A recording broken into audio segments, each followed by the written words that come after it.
Big boss അഗ്നിപരീക്ഷയുടെ ആദ്യത്തെ എവിക്ഷനാണ് നടക്കാൻ പോകുന്നത്. എന്തായാലും 4 പേർ ഇന്ന് വിക്റ്റ് ആവും. അതിന് റെസ്പോൺസിബിൾ അവരെ ചൂസ് ചെയ്ത ആൾക്കാരുമായിരിക്കും. ബിഗ് ബോസ് അഗ്നിപരീക്ഷയിൽ നിന്നും അങ്ങനെ ആദ്യത്തെ എവിക്ഷൻ പ്രക്രിയ നടന്നു കഴിഞ്ഞിരിക്കുന്നു മക്കളെ. അങ്ങനെ പ്രോമോ വന്നിട്ടുണ്ടായിരുന്നു. പ്രോമോയിൽ പറഞ്ഞ കണക്ക് തന്നെ 4 പേര് പുറത്താകുമെന്നാണ് പറഞ്ഞിരിക്കുന്നത് ജഡ്ജസ് തന്നെ. അപ്പോൾ തീർച്ചയായിട്ടും 4 പേര് തന്നെ പോകും. കാരണം എന്ന് പറഞ്ഞാൽ ഇതൊരു 21 എപ്പിസോഡ് പരിപാടിയാണ്. അതുമാത്രമല്ല 10 പേരുണ്ട്.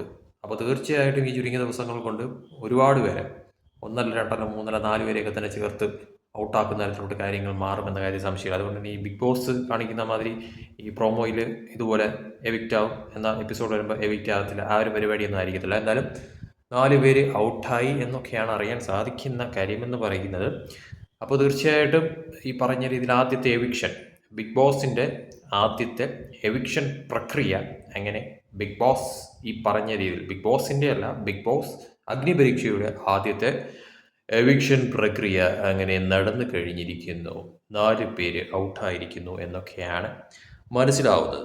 അപ്പോൾ ഇതിൽ എനിക്ക് തോന്നുന്നത് ഈ പറഞ്ഞ രീതിക്ക് ഈ 4 പേരെന്ന് പറയുമ്പോഴത്തേക്കും നിതിൻ, ബിജു, അതോടൊപ്പം തന്നെ റഷ, ആരതി, ഈ 4 പേര് ആവാനാണ് സാധ്യത കാണുന്നതെന്ന് പറയുന്നത്. ഈ 4 പേര് പുറത്താവാനായിട്ടുള്ള സാധ്യതയാണ് കാണുന്നതെന്ന് പറയുന്നത്.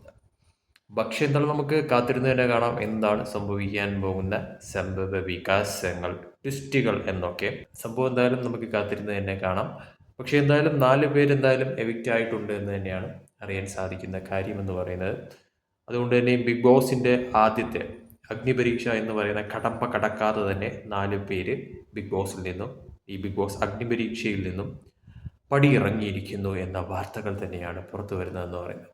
ബാക്കി എന്തായാലും നമുക്ക് എപ്പിസോഡ് കണ്ട് തന്നെ മനസ്സിലാക്കാം. പ്രൊമോ കണ്ട കണക്ക് തന്നെ, പ്രൊമോയിൽ പറയുന്ന കണക്ക് തന്നെ ടാസ്ക് ബേസ് ചെയ്ത് മാത്രമല്ല മറ്റു പല കാര്യങ്ങളും, അതോടൊപ്പം തന്നെ 4 പേര് പുറത്താവുന്ന തരത്തിലുള്ള കാര്യങ്ങൾ.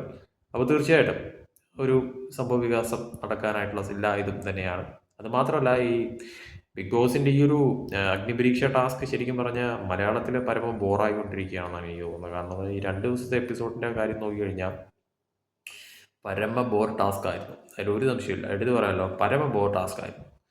മാറ്റം വരേണ്ടത് അനിവാര്യമായിട്ടുള്ളൊരു കാര്യം. അല്ലെങ്കിൽ സത്യം പറഞ്ഞു കഴിഞ്ഞാൽ ഇത് ഒരു അനാവശ്യമായിട്ടുള്ളൊരു കുത്തിക്കയറ്റിലായി പോകും ഈ ഒരു അഗ്നിപരീക്ഷ എന്ന് പറയുന്നത്. കാരണം അതിനൊക്കെയുള്ള ടാസ്കുകൾ വരണം തീർച്ചയായിട്ടും. ഇല്ലെങ്കിൽ ഒരുമാതിരി ഭയങ്കര ബോറായി മാറുന്ന തരത്തിലുള്ള കാര്യങ്ങൾ മാറും. പക്ഷേ എന്തായാലും ഇപ്പോൾ തുടങ്ങി 3ാമത്തെ എപ്പിസോഡിൽ തന്നെ ഈ ഒരു അഗ്നിപരീക്ഷയിൽ നിന്നും പുറത്താവുന്ന തരത്തിലോട്ട് കാര്യങ്ങൾ മാറിയിരിക്കുന്ന 4 പേര് അങ്ങനെ ബിഗ് ബോസ് അഗ്നിപരീക്ഷയിൽ നിന്നും എന്നേക്കുമായിട്ട് ഔട്ടാവുന്ന തരത്തിലോട്ട് കാര്യങ്ങൾ മാറിയിരിക്കും.